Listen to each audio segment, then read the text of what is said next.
Hello everybody, welcome back. Today as well we have got you another video. In this video I'll show you how you can log in to Disney Plus account online. But before that, please do make sure to like our video, subscribe our channel, and yes, without any further delay, let's get started.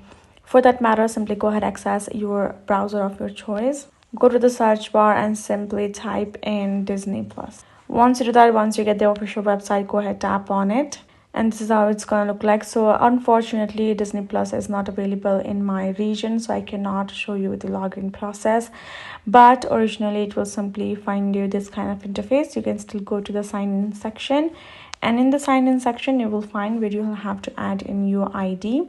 That could be your email, and then it will ask you to provide your password that you created while creating the account. Simply go ahead, add in your email and add in the password of your account, and there you go. You shall be able to get logged in and access the Disney Plus like any other application, and you can simply go ahead, browse through the shows and watch it.